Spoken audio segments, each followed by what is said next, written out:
Welcome to the Buy Box Bandits podcast.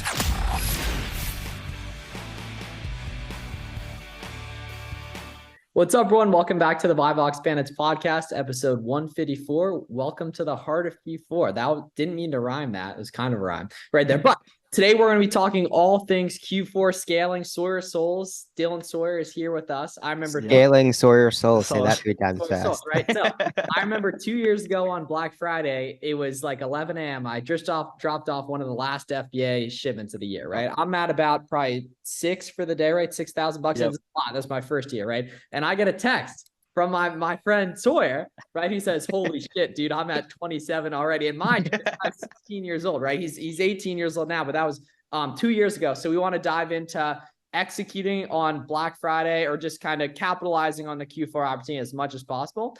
Basically, but Dylan, you kind of want to walk through we've obviously done a full episode on your story, but just a little bit of your background and kind of what you got going on currently today. And then we're going to dive into a lot of tactical Q4 FBM system sourcing stuff for you guys listening, really jam and get very tactical.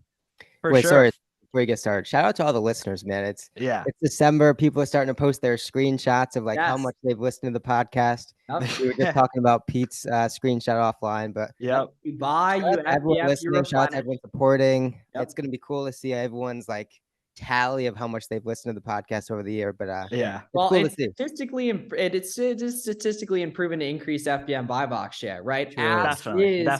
Posting the pictures of the FBM packages or the bars, right? And tagging I am Dylan Sawyer, all at Amazon, Plus for Miles, Pete Slips, Big Cat FBA, 0 to handle time, right? The whole gang, right? And such. But you want to fill us in on your story, Sawyer? Yeah, for sure. First off, thank you for having me on.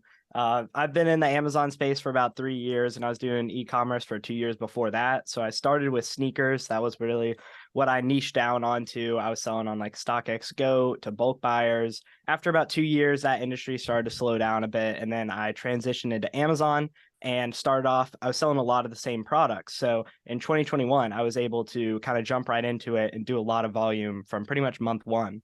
And that year I ended up doing maybe 2 mil, 2.5 mil.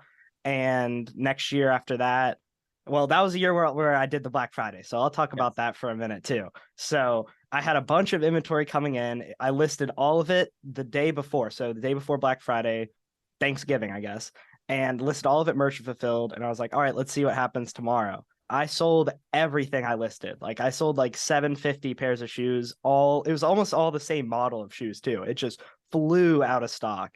And I ended up doing 80,000 that day. And I probably won't touch close to that for another couple of years because I like to spread it out now. I could have gotten a lot more profit if I would have waited and held on to it a little bit longer and slowly sold through December. It would have made me a lot more money. But hey, I learned that lesson, and that's what I've done this year and the year before. So I'm hoping for really big December. My Black Friday this year, I did 20K, and then on Cyber Monday, I think I did 25.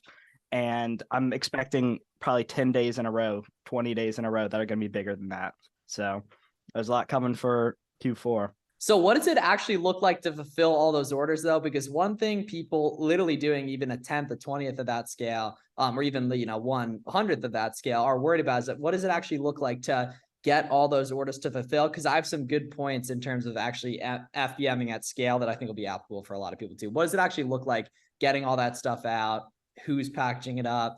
Are we driving them to the pickup the jobs or pickup order? This one was pretty rough. So this was at a time where I wasn't in my warehouse yet. This was 2 months before I moved into my warehouse, and it was crazy. We're working all out of my house in storage units. Most of these shoes were at storage units. It was very cold out. I came to the storage units that day with a stack of labels this thick, and my mom and 2 of my friends, and I had 2 of them just making boxes, the single shoe boxes, the 16 10x6 or whatever it is.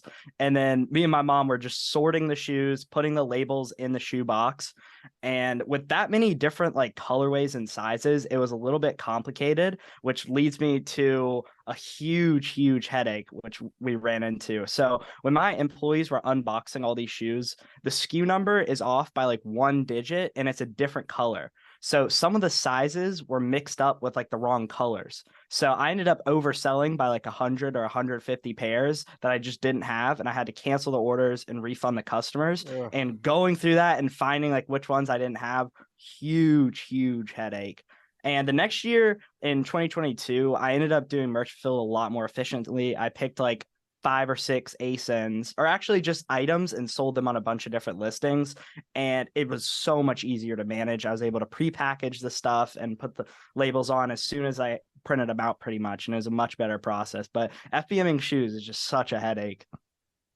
Yeah. One thing that the nice part is it's hard to understand until you really see it, but you actually need a lot less ASINs than you think to really hit, you know, these big numbers, right? So let's say 100,000 revenue is the goal, right? It's about 20K profit, right? Very doable for December, obviously a bunch of consistent effort, right? So say your average shelf, I have this written down. Say your average shelf price is $40, which is pretty reasonable. It could even be higher. I know yours was definitely higher back then. Yeah, it was like 100 back then. Exactly, right? So that's only 2,500 sales, which is, 80 sales a day or whatever. That's like 4 sales an hour. Like that's incredibly doable. And the nice part is a good ASIN in December, you can easily sell 300 to 500 of, right? So that one good ASIN could be 1/10, 1/5 of the battle. A couple good ASINs could be half the battle, right? And the big thing to understand is it's so exponentially less work, or so much less work to do 50 of one ASIN than 10 of 5 different ASINs. Right? Because it's you can print out the labels bulk with Seller Central. One thing that's been really helpful I think that if you guys are listening to this podcast while you're prepping stuff, a really good idea is to actually pre-package FBM orders. A system that worked really well for me back in the day with the warehouse last year was putting bins of different ASINs together. Like one bin labeled as one ASIN, one bin labeled as like FBA boxes, right? And then pre-packaging them and just tossing them into there so that once those items sell, all you got to do is slap the label on it and you have that box labeled as each different ASIN as well, which is incredibly helpful. And then you said on the shoe side of things, you say it makes the most sense to have one person boxing, one person labeling, and then you just put the label on, keep that rolling. Yep, I would definitely agree with that. But with the other types of items like clothing, whatever it is, it's so much easier to pre-package it compared to shoes. And that's what I ended up doing in 2022. Yeah. Can you talk through maybe strategically how you went about ordering such volume? Yeah. That's a good question. So obviously there's some websites that are going to cancel more than others. So last year, I really focused in on the websites where I didn't really have any issues placing orders. And on Black Friday last year, I ended up spending like 240,000 on just Black Friday. And that was like all my credit and stuff. So I just ripped through it all in a day. And I was kind of done. Got pretty lucky with shipping. This year, actually, I've run into some more issues. So some of the ways I've kind of gotten around that were one of the websites I needed to switch my device and switch my like IP address. And ever since then, my orders have been fine. Another one, gift cards were the solution, as they are a lot of the times. Gift cards are just, I love them. And another is using Google Pay and PayPal checkout. That really helps to do bulk orders, because if you're just doing card checkout, they're going to trust your payment a lot less than if you go through PayPal or another third party like that.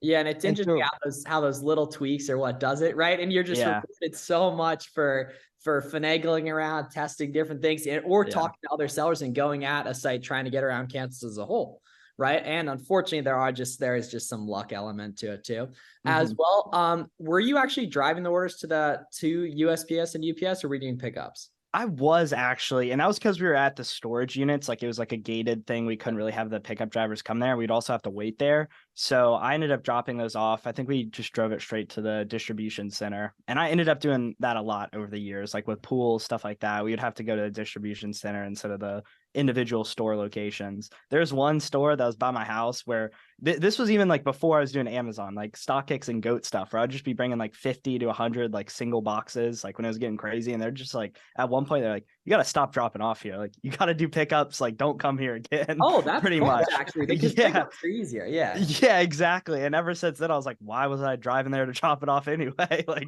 makes no sense. So been doing pickups only since then. And then in terms of actually printing the labels, I know a lot of people have started talking about using like Shippo or Pirate Ship.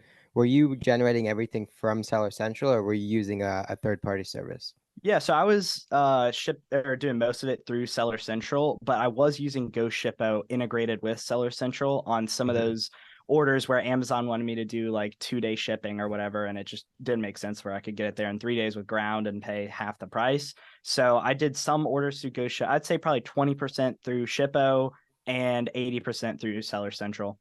And for the person who's never heard about Shippo, talk through like the advantages and obviously the disadvantage of not having the backing of Amazon when using and going outside of Amazon to print the labels. Yeah, so when you're going straight through Amazon, you're pretty much protected as long as you're shipping on time and it delivers on time, tracking shows delivered. You're able to get your money back pretty much if the customer says didn't arrive. But with GoShippo, Pirate Ship, all these other websites, you don't really have that luxury. So if the pricing is like very similar on Amazon as it is to Shippo or Pirate Ship, I would always go with Amazon. I would only go with Shippo if it's something where Amazon's charging a ton. And I'll talk about Shippo versus Pirate Ship for a minute, since I was just talking about that yesterday on Twitter. I noticed like the pricing is very, very similar. One thing is with Shippo is that sometimes they'll surcharge you based on if you're shipping it like slightly too heavy. Like if I was shipping out a bunch of stuff that was like 20 pounds on the label, it would maybe get to 21 when I would drop it off, and I was getting surcharged like $20 to $30 for each one of those boxes. So they can be really, really rough. So make sure to put your ounces and pounds above whatever it is actually, and don't try and cut it too short because they will rebill you.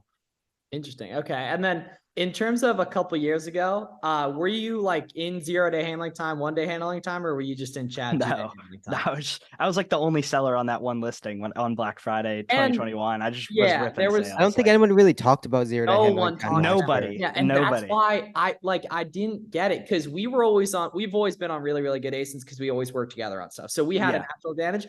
But these days, obviously, stuff's more competitive.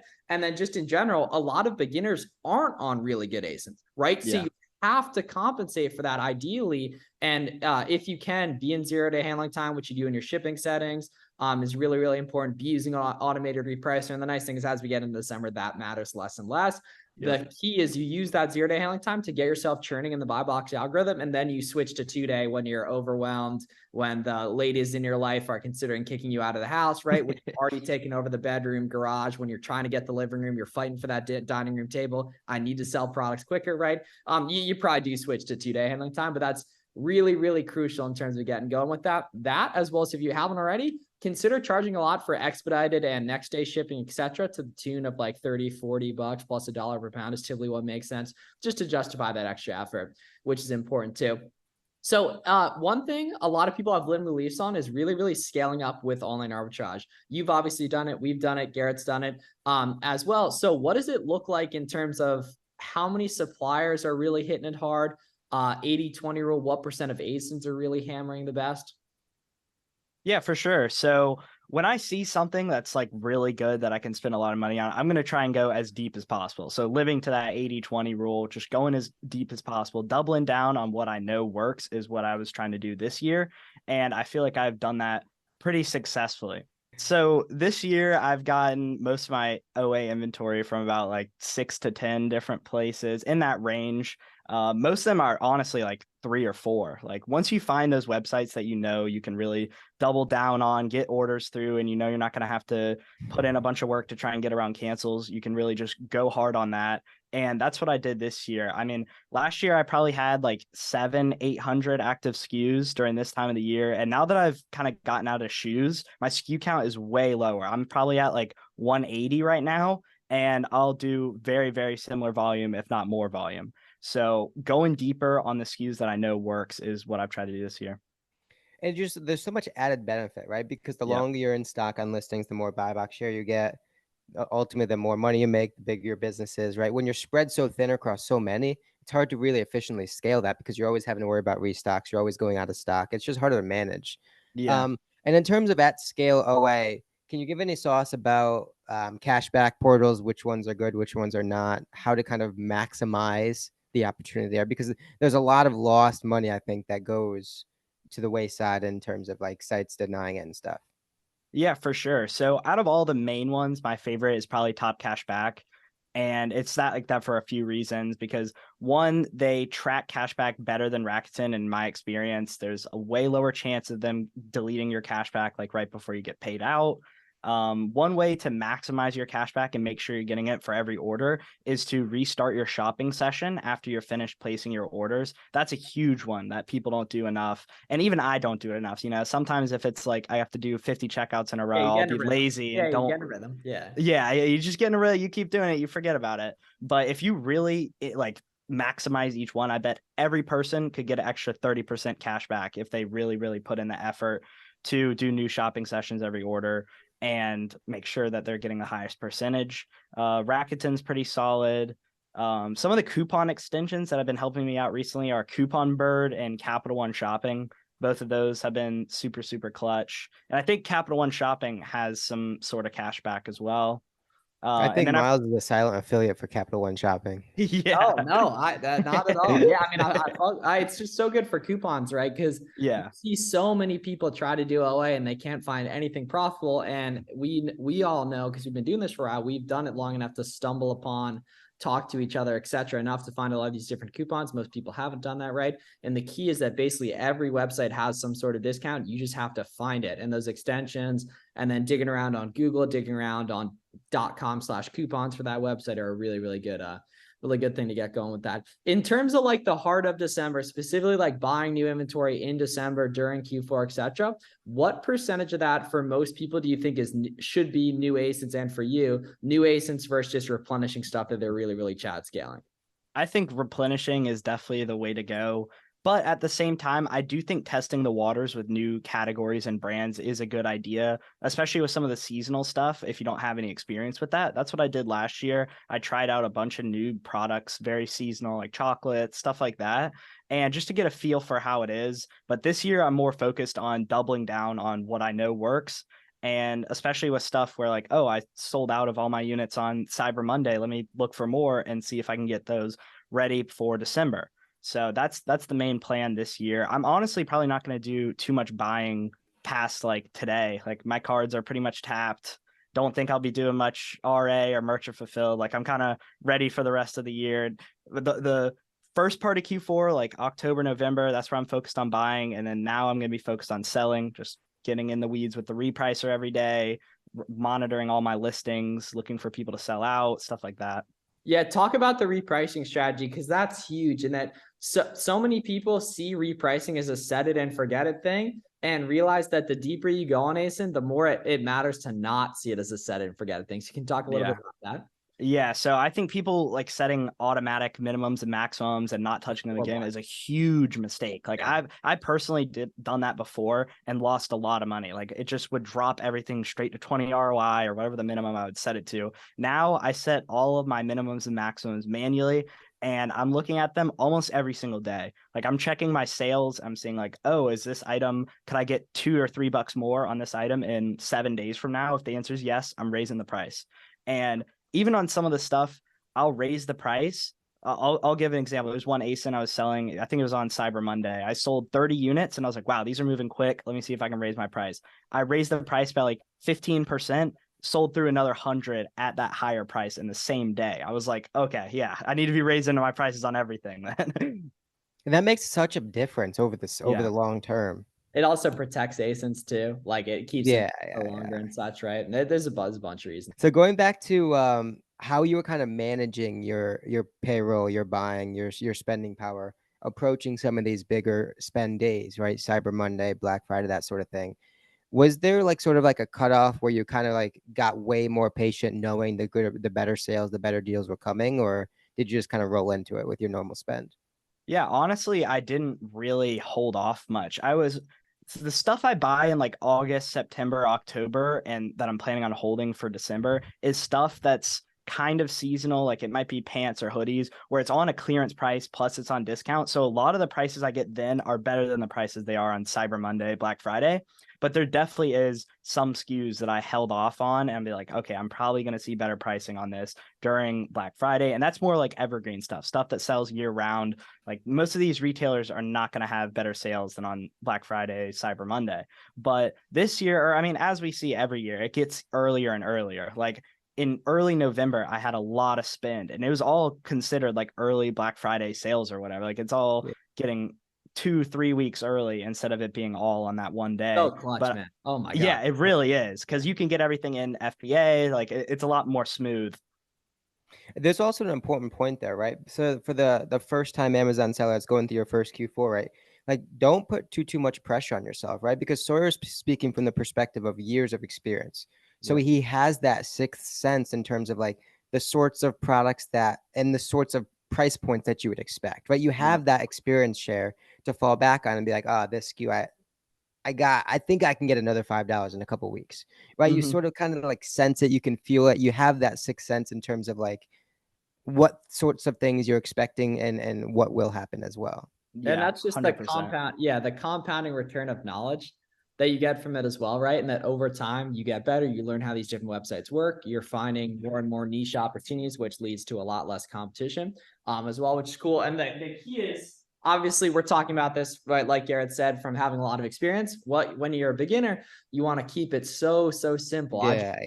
A couple of this, a couple of that. Holy crap. Okay, I bought 8 of them and all 8 of them sold out in an hour and a half. It would be pretty financially irresponsible to not potentially go ahead and test 20 or 30 on that as well.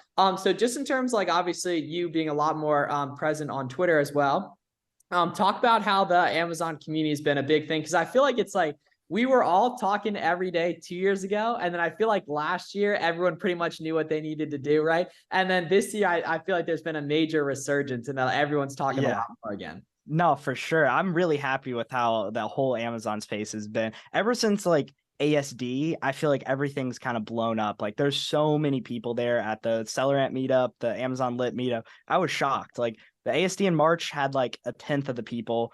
And socials have just been going crazy. Before, like 6 months ago, I was never getting tagged in videos with people doing FBM, stuff like that. Now I'm getting posts like every single day. Like I scroll through the feed and my entire TL. I know, and there's so many other people that I know they can get what they want if they find a couple homies, and that's how you do it.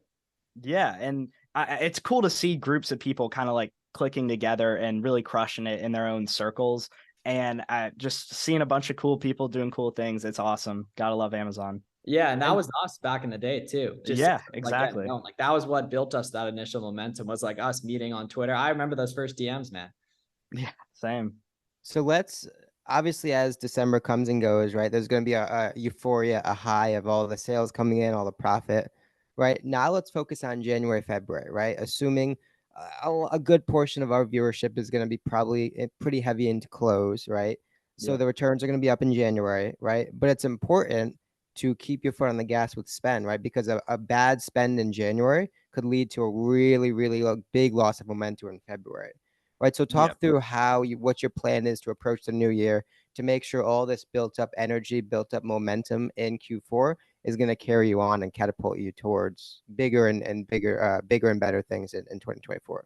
That's a good question. And we've definitely fallen victim to that, where we just did a crazy amount of sales in December, stopped buying in January, stopped buying in February. And then March, it's just like go from 500K to under 100K in like 2 months. I'm like, what just happened? And this year, I'm going to kind of combat that with putting in wholesale POs kind of right as the year ends, or maybe like close to Christmas Day, and start getting some, because there's a few suppliers that have like 6 to 8 week lead times that have great stuff that I'm probably going to be loading up on so that I can have good sales in February. January, I'm not going to be too concerned with, because I'm going to have a lot of stuff. Just January, I think it is underrated. January is probably my like third best month after December and November. I think January is next. You think over August? I mean, I wasn't too heavy into back at school, but yeah, I mean, but you see other people do it though. Yeah, I mean, for us, we noticed that August was almost better than November. Like, is pretty close. We do a good amount of back to school stuff and stuff like that, but I was really happy with how that went this year. I actually found some insanely profitable backpacks earlier today too, which was pretty cool. So just in terms, like, obviously you're a lot more public than you used to be. A lot of just like the questions you're getting. What are some mistakes you think you see people making this time of year, or just that you've made that you think we could help the audience avoid? Yeah. One thing I would say is I know some people who just don't want to hit the stores, don't want to get their hands dirty, do some retail arbitrage and FBM.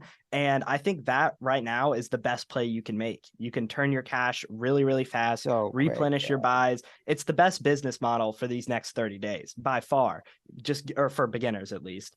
And that's one thing. I know some people are like, I want to just do it online. I'm like, you got to go to the Nike store right now. Like, you got to go to all these places right now and list it as soon as you buy. Yeah, legit. And there's a bunch of stuff that goes along with that, right? So there's obviously traditional RA, which the first couple of times you go to a store, you got to scan everything. But like after that, you kind of know what to look for. You kind of know what prices need to be, right? You build that expertise. You have to take the time to build that expertise though.